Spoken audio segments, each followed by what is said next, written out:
Hi friends, प्यारे बच्चों and parents. ये वीडियो जो है ना एग्जाम स्पेशल होने वाला है, क्योंकि अभी एग्जाम का दौर चल रहा है। किसी का एग्जाम या तो सर पे है, किसी का चल रहा है या किसी का आने वाला है। तो अब देखेंगे कि कैसे 7 से 10 दिनों में सिलेबस कंप्लीट करें और एग्जाम क्रैक कर सके। ओके, तो चले अब वीडियो को जो है ना शुरू करते हैं।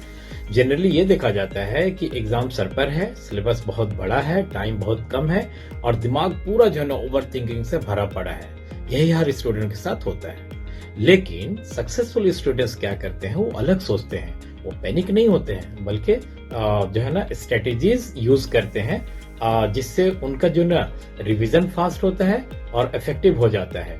आज मैं आपको 3 ऐसे स्ट्रेटेजीज बताऊंगा जिससे जो है ना हम अपना एग्जाम को कम से कम टाइम में जो है ना क्रैक करने की या उसे जो है ना अच्छे ढंग से पेपर जाने की तैयारी कर भी बोल सकते हैं। तो स्ट्रेटेजी नंबर 1 ये है कि कम से कम पढ़ो, स्मार्ट बनो, अप्लाई द 80-20 रूल।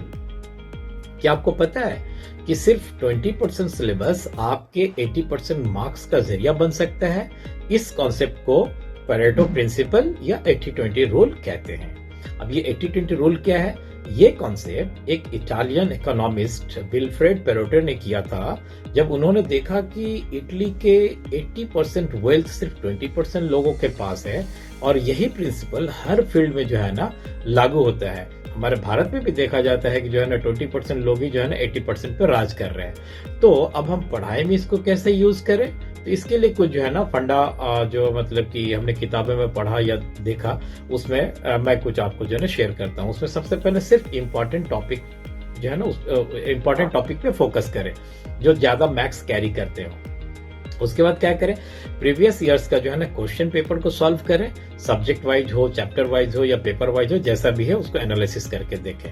और बहुत सारे अलग अलग फ्रेंड से जो है ना सजेशन मत लो कि यार वो पेपर का कैसा होगा। तो एक फ्रेंड बोल देगा वो किताब पढ़ो, ये किताब पढ़ो, दूसरा फ्रेंड कुछ और बोले, तो क्या कंफ्यूजन क्रिएट होगा, क्लैरिटी नहीं होगा। स्ट्रेटेजी नंबर 2 है थिंक मोर, विजुअलाइज मोर। अपने ब्रेन की जो है ना पावर को अनलॉक करें। वो कैसे? हम जो है ना चीजें बहुत जल्दी भूल जाते हैं, क्योंकि हम उन्हें सिर्फ ना पैसिव तरीके से पढ़ते हैं। लेकिन न्यूरोसाइंस कहता है कि जब हम हाथ और बॉडी का जो मूवमेंट यूज करते हैं तो दिमाग में ना स्ट्रॉन्ग कनेक्शन बनता है और हम जो है ना हर वो चीजों को जो है ना लंबे समय तक याद रख पाते हैं। जैसे मैं भी अभी बात कर रहा हूं तो देखिए कि मेरा हाथ जो है ना बॉडी मूवमेंट हो रहा है। इससे क्या होता है कि माइंड का कनेक्शन, जब आप बोलने लगते हैं तो लगता है कि बॉडी लैंग्वेज से कुछ बोलना चाहता है। तो इस बार जो है ना स्टडी करें, लेकिन इस तरीके से क्या क्या करें कि हैंड गेस्चर का यूज करें, जैसे मैं कर रहा हूं। कॉन्सेप्ट को पिक्चर और स्टोरीज में इमेजिन करें। खुद को टीचर मानकर पढ़ें। इमेजिन करें कि जो है ना आप किसी को पढ़ा रहे हो, चाहे वो खाली दीवार ही क्यों ना हो। अच्छा, फिर याद रखने के कुछ और भी जो है ना ट्रिक्स हैं, जैसे स्टार्ट फ्रॉम क्वेश्चंस। मतलब कि चैप्टर बहुत लंबा है, क्या पढ़े ना पढ़े, तो क्वेश्चन को पहले देख लो और उसको ये कर लो। फिर कुछ क्वेश्चन जो है ना टीचर लोग टिक कर देते हैं, उसके आंसर ढूंढ लो। दूसरा, जब स्टडी के लिए बैठो तो अपने साथ नोटबुक रखा करें। ये जो है ना एग्जाम के वक्त ना जो है ना क्विक रिवीजन के लिए बहुत काम आता है। इसको एक्टिव नोट भी कह सकते हैं या एक्टिव नोट कीपिंग भी कह सकते हैं। इसका दूसरा फायदा है ना अपने फोकस को बनाए रखने के लिए भी काम आता है। तीसरा है आंसर राइटिंग स्किल। उसको जो है ना उसको इनहेंस करना चाहिए। जब आप एक बार लिख कर याद करोगे ना तो वो लॉन्ग टर्म तक याद रहेगा, अनलेस 2 ही 3 दिन में जो हम उसे भूल जाएंगे। और एक चीज है, ऑडियो विजुअल लर्निंग टेक्निक को भी जो है ना अपनाओ। मीन्स कुछ चीजों को वीडियो में देखो और इमेजिन करो, फिर अपने दोस्तों को समझाओ या उनसे समझो। दोनों ही जो है ना टेक्निक आपको हमेशा याद रखने में काफी मदद करेगी। और एक चीज नहीं करना, वो क्या है ना सूडो स्टडिंग। अब बोलोगे ये क्या होता है भाई? तो ये जो है ना इनफैक्ट में जो है ना टाइम पासिंग है, यानी मल्टीटास्किंग। दो काम एक साथ ना करें कि हम पढ़ाई भी कर रहे हैं और साथ में वो मोबाइल का नोटिफिकेशन भी देख रहे हैं, वीडियो टीवी चल रहा है उसको भी देख रहे हैं। तो ये सब नहीं करना है। अब हम लोग चलते हैं कि जो है ना टाइम टेबल फॉलो करने की कुछ कोशिश करते हैं। कुछ इस तरह का हो सकता है। इसे मैं एक स्टोरी से समझाता हूँ। 2 स्टूडेंट थे, अमर और अंकित। अमर पढ़ने में तेज था, टैलेंटेड था, बट लेबोरियस नहीं था। और वहीं पे अंकित एक एवरेज स्टूडेंट था, बट लेबोरियस था।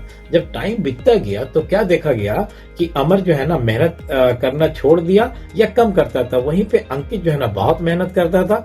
और एक समय ऐसा आया जब अंकित जो है ना अमर से आगे निकल गया और वो लाइफ में बहुत सक्सेस किया। तो लेसन क्या मिला? Consistency and hard work. Please आप भी जो है ना अंकित बनिए, अमर नहीं। वो बचपन वाला किस्सा, ये स्टोरी तो आपको याद ही होगा ना, कछुआ और खरगोश वाला। तो उसमें जो है ना वो कछुआ ही हमेशा जीतता था। क्यों? क्योंकि उसके अंदर में कंसिस्टेंसी था। एनीवे, चले अब टाइम टेबल की बात करें कि हम जो है ना कैसे अपने टाइम को मैनेज करें। तो आप जो है ना day 1, day 2, day 3 easy topic को सिलेक्ट करो और RQR हम कहते हैं, यानी आर जो है ना reading, question answer and revision technique use करके जो है ना हम 1, 2 और 3 डे को अच्छे से बनाए ताकि हम मोटिवेटेड रहे। अब नेक्स्ट डे यानी day 4, day 5 medium topic with alarm strategy. क्या करें कि मीन्स हर 1 घंटे में अलार्म बजना चाहिए और ये 3 घंटे का लगातार पढ़ाई होनी चाहिए। वाई? बिकॉज एग्जाम पेपर 3 घंटे के ही होते हैं। अब लास्ट स्लॉट यानी डे 5 एंड 7 की बात करें। Now choose hard topic with apply 2 minutes rule. आपने मेरी पहले वीडियो में 2 मिनट्स रूल सुना ही होगा, जिसे एटॉमिक हैबिट में जेम्स क्लियर ने काफी अच्छे तरह से एक्सप्लेन किया है। ये मैं फॉर योर रेफरेंस में बात कर रहा हूं, अभी नहीं पढ़ना कि आप एटॉमिक हैबिट पढ़ने लगे तो एग्जाम मिस हो जाएगा। ये एक्चुअली में किसी काम को जो है ना स्टार्ट करने का एक साइकोलॉजी है कि अगर दिल नहीं भी कर रहा है तो टेबल में जाके 2 मिनट के लिए बैठे, फिर वो एक दिन जो है ना आदत बन जाएगा। बट मैं यहाँ पे 5 मिनट बोल रहा हूँ, आप 2 मिनट से भी शुरू कर सकते हो, बट 5 मिनट जो है ना मोर एक्यूरेट है। और उसमें क्या करें, उसके साथ जो है ना प्रोमोडोमो टेक्निक को भी जो है ना उसको यूज करें। प्रोमोडोमो टेक्निक के जरिए से आगे बढ़ना शुरू करें। ये प्रोमोडोमो टेक्निक के लिए भी मेरी दूसरी वीडियो देख सकते हैं, लेकिन अभी नहीं, अभी आप एग्जाम दो। अब लास्ट स्ट्रेटेजी जो आ रहा है, स्ट्रेटेजी 1, 2 हो गया। लास्ट स्ट्रेटेजी है ओवर थिंकिंग बंद करो, एक्शन पे फोकस करो। वो कैसे? मान लो वरुण एक लड़का है जो पार्टी जाने वाला था, उसकी मम्मी ने हाँ भी कह दिया था, लेकिन तभी उसके पापा ऑफिस से आए और बोले बेटा तुम कहाँ जा रहे हो, कल तुम्हारा एग्जाम है। तो उन्होंने कहा कि मैं पार्टी में जा रहा हूं। तो उनके पापा बोले कि अगर कुछ गलत हो गया तो, यानी सो मेनी सिनेरियो, अगर कार का एक्सीडेंट हो गया या बाइक या साइकिल पंचर हो गया या कोई तुम्हें धक्का दे दिया और तुम गिर गए, ना जाने जो है ना ऐसे कितने ही फुलिश टाइप ऑफ क्वेश्चन हम उसको कह सकते हैं। उसके पापा ने कहा या सवाल किया, इसको क्या कह सकते हैं? इसको ओवर थिंकिंग कह सकते हैं। तो क्या मान लो कि इसकी वजह से हम जो है ना बाहर जाना छोड़ दें? कभी बाहर नहीं जाओगे? नहीं ना। वरुण ने सोचा अगर ऐसा है तो क्या मुझे कभी बाहर नहीं जाना चाहिए, क्योंकि कभी भी कुछ भी गलत हो सकता है। ऑब्वियसली ऐसा नहीं है। ठीक इसी तरह बहुत सारे स्टूडेंट्स एग्जाम से पहले ओवर थिंकिंग करते हैं। अगर मैं एग्जाम में भूल गया तो, अगर मैं एग्जाम में जो है ना वो पास नहीं किया तो, अगर पेपर बहुत टफ आया तो, माने अगर ये हुआ तो, अगर वो हुआ तो, ना जाने कितने तो उसमें आ जाते हैं। स्टॉप ओवर थिंकिंग, ये सिर्फ एनर्जी ड्रेन करता है। एक चीज करना, अवॉइड प्रोक्रास्टिनेशन कि करूंगा कल करूंगा, नहीं। फोकस करें एक्शन पे, हार्ड वर्क करें, प्रोसेस फॉलो करें और रिजल्ट अपने आप मिलता रहेगा। और जब हम लोग पढ़ाई करें, एग्जाम दे रहे, प्रोसेस ही थे, रिजल्ट बाद में आएगा। और वो गीता को स्लोगन याद ही है ना, काम करो फल की चिंता मत करो। उसमें कर्म करो कहते हैं, फल की चिंता मत करो, सेड बाय श्री कृष्ण। और अब मैं अपने पेरेंट्स के लिए भी कुछ कहना चाहता हूं। प्लीज अपने बच्चों को जो है ना सपोर्ट करें। डियर पेरेंट्स, आपके बच्चों को ना एग्जाम के दौरान स्ट्रेस की नहीं, सपोर्ट की जरूरत है। तो आप कैसे जो है ना हेल्प कर सकते हैं, इसके लिए कुछ सुझाव मैं आपको देना चाहता हूं। उन्हें ब्रेक लेने दो। नॉन स्टॉप पढ़ाई प्रोडक्टिव नहीं होता है। क्या होता है, अक्सर बच्चे अगर थोड़ा पढ़ने से ब्रेक किया, फिर तुम खेल रहे हो, ये वो माँ बाप उसे कहने लगते हैं। उनको ना दूसरों से तुलना ना करें। हर बच्चा अलग पोटेंशियल रखता है। उन्हें कॉन्फिडेंस दो, बेटा हम तुम पर भरोसा करते हैं, बस अपना बेस्ट दो। जैसे कि अल्बर्ट आइंस्टाइन की माँ ने आइंस्टाइन पे किया था, जब उनकी जो है ना स्कूल टीचर ने उसे जो है ना एबनॉर्मल कहकर स्कूल ना भेजने की सलाह दी थी आइंस्टाइन की मदर को। बट उनकी जो है ना माँ ने अपने बच्चे को किस तरह पेरेंटिंग की, उसकी मिसाल खुद आइंस्टाइन है। और आप जानते ही हैं कि आज के दौर का जो है ना सबसे फेमस साइंटिस्ट आइंस्टाइन के जो है ना उनके पास नियर अबाउट 50 से ज्यादा पेटेंट है इन डिफरेंट कंट्रीज में।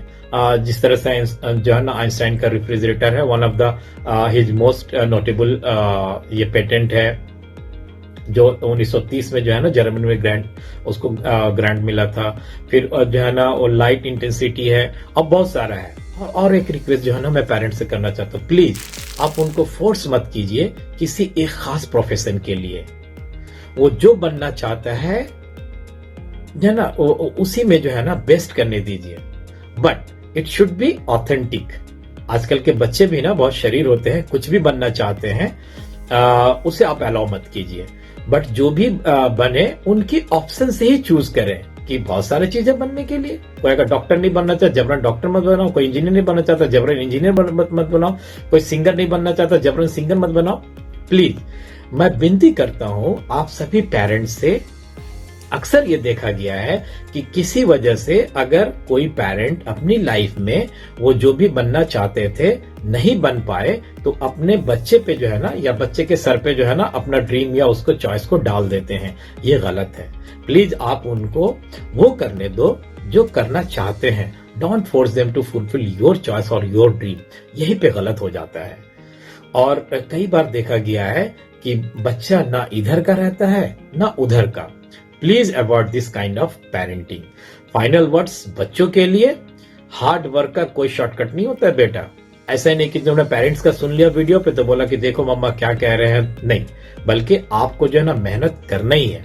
मेरे प्यारे बच्चे, मेरे प्यारे स्टूडेंट, रिजल्ट के बारे में मत सोचिए, सिर्फ फोकस कीजिए, ठीक है ना। उसमें क्या करना, स्मार्ट स्टडी करो, विजुअलाइजेशन टेक्निक को अपनाओ, हार्ड वर्क और एक्शन लो, ठीक है ना। अगर हम ये चीज करेंगे, प्रोसेस को फॉलो करेंगे, रिजल्ट अपने आप आएगा, ठीक है ना। क्लोजिंग लाइन में अगर मैं आपसे बात करना चाहूं तो ये कह सकता हूं कि अब देर मत कीजिए, तैयारी शुरू कीजिए और एग्जाम में जो है ना चमक जाइए।